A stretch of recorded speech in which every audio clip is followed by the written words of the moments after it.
Sex and gender. Sex and gender has certainly become a more acknowledged focus over the years. Both primary schools and secondary schools are now recognizing the vital role that organizations and teachers play in addressing gender inequalities. Teachers are also beginning to create a learning environment that disjoints itself with the ancient heteronormative society and instead focuses on creating an inclusive environment where no student feels excluded or isolated.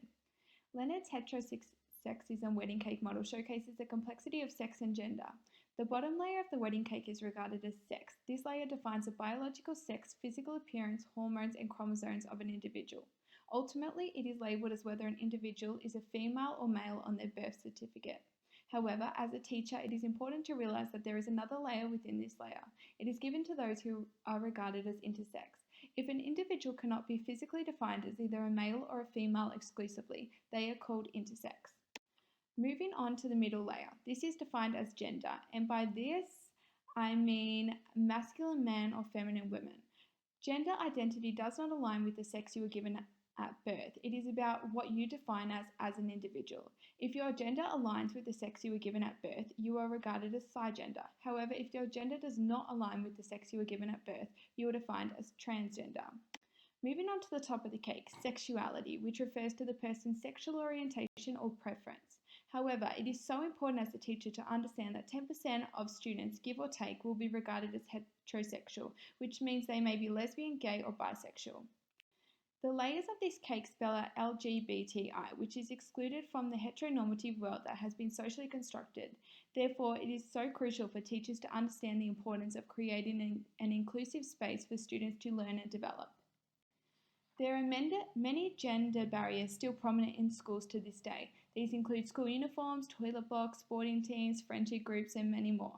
These barriers exclude and isolate students who do not conform to the sex they were given at birth, and thus creates an environment for students where they feel unsafe and rejected. In a small clip of The Secret Life of 5-Year-Olds, it explores how innocent and vulnerable children are to the environment. Thus, the more social stereotypes we embed into children's minds are ultimately limiting them to conform to what is strictly regarded as socially acceptable for them.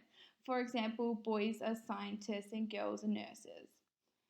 Moving on to another small video I watched by SBS called Girls vs. Boys Toys Experiment, it became very noticeable in the video that even those who do not regard themselves as small-minded still display gender stereotypes.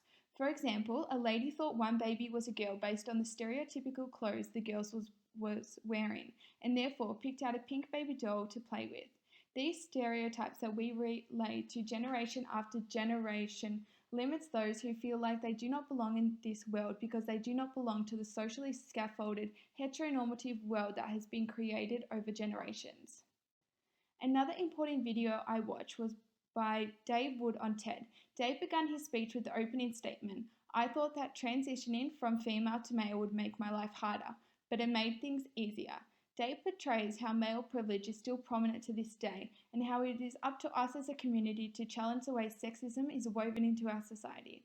He finished his speech with the quote that I believe sums up the importance of being open-minded and inclusive as an educational leader. The quote is, "Gender doesn't define you, you do." Ethnicity and race. What is ethnicity and race? Within society, ethnicity and race has been constructed as a term used to explain the differences in culture, language, and tradition.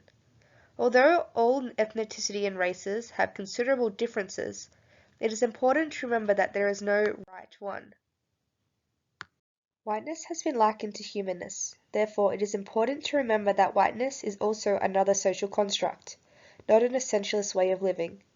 This concept is important to consider within classrooms, as the Western education system can be seen as a colonial construct used as a tool to perpetuate Indigenous oppression and assimilation.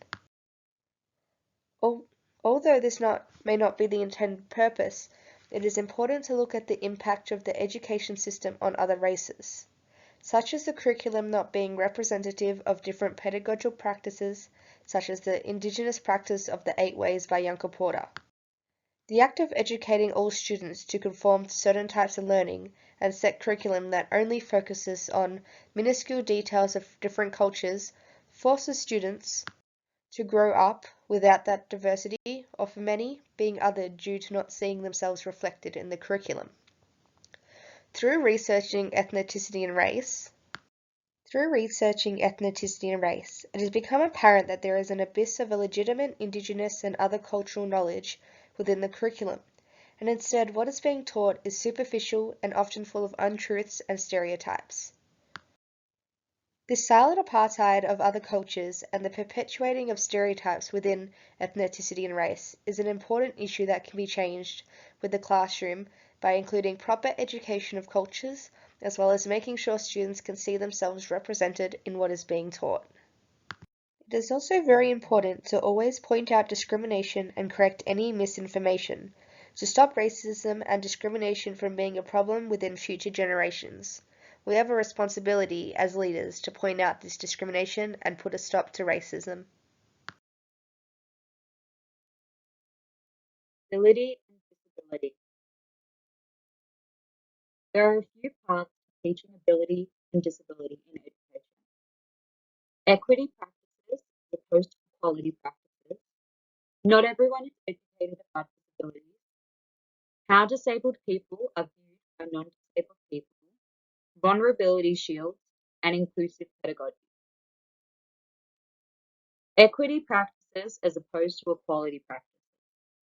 For a long time, many thought that the best way to teach diversity was to ensure everyone was equal and that everyone received the same opportunities.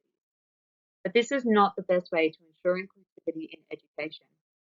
The best way to ensure this is through equity practices, by assessing students' individual needs and working towards helping them in those specific areas through opportunities that cater for them directly. Not everyone is educated about disabilities. Although there is a lot more awareness around the topic of disabilities, there are still many who do not know what they are. Some people may have a general idea, but do not know that there are many categories that fall under disability. This can impact the classroom, because when students are uneducated about disabilities, then the knowledge of their peer or peers with a disability will be controlled by their own stereotypes and generalizations. Thus, disability education is important in education. How disabled people are viewed by non-disabled people. People with disabilities are often viewed as inspiration porn, as Stella Young states, whereby they are seen as strong or brave, which can be demoralizing, and they feel like they haven't done anything to receive that praise. Stella Young explains that she is not some extraordinary being. She is just using her body to the best of its ability.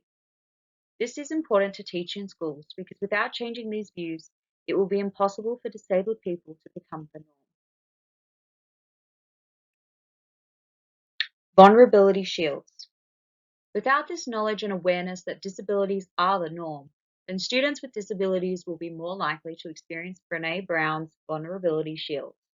Without knowledge and understanding of their peers, those with disabilities are more likely to feel shame, guilt, humiliation, and embarrassment. And when these shields are put up, then their learning cannot take place. Thus, Brown explains that to ensure students can all learn, they must be aware of the ways in which they can block their learning to ensure that this doesn't happen. Brown's theory is generalized to all students, but in this case, I think it would be more damaging to students with disabilities, especially when their peers don't understand them.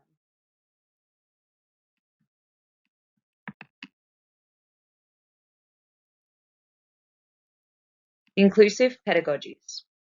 Inclusive pedagogy is a pedagogical approach that responds to learner diversity in ways that avoid the marginalization of some learners in the community of the classroom.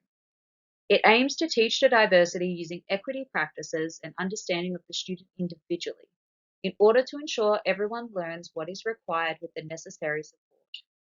This can be done through whole class teaching strategies and by responding to individual differences in learning. SES and social class.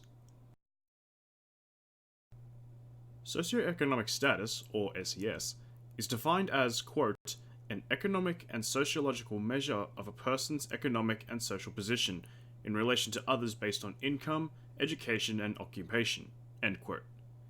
In short, it relates to how much money and education one or one's family has in relation to others.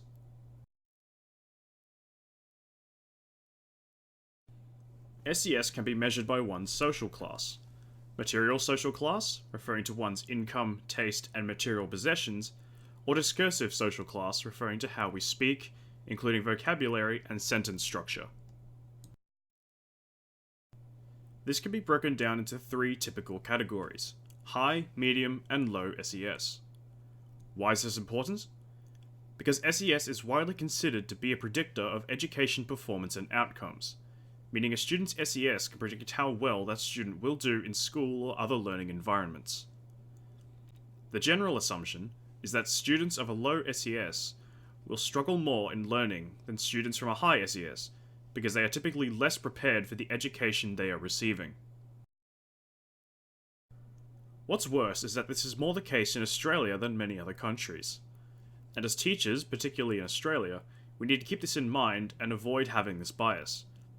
Because if we approach students with this bias in mind, we are setting up certain students to fail and others to pass effortlessly.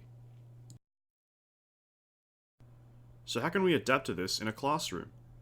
Since we as teachers are likely to have multiple students with different SESs in our classrooms, we must identify and consider our students' different SESs and be able to create an inclusive and educational environment for all of them. Using inclusive strategies such as knowing your students, scaffolding student learning, and being reflective will ensure that students are not left behind because of some unfortunate circumstance that they have no real control over.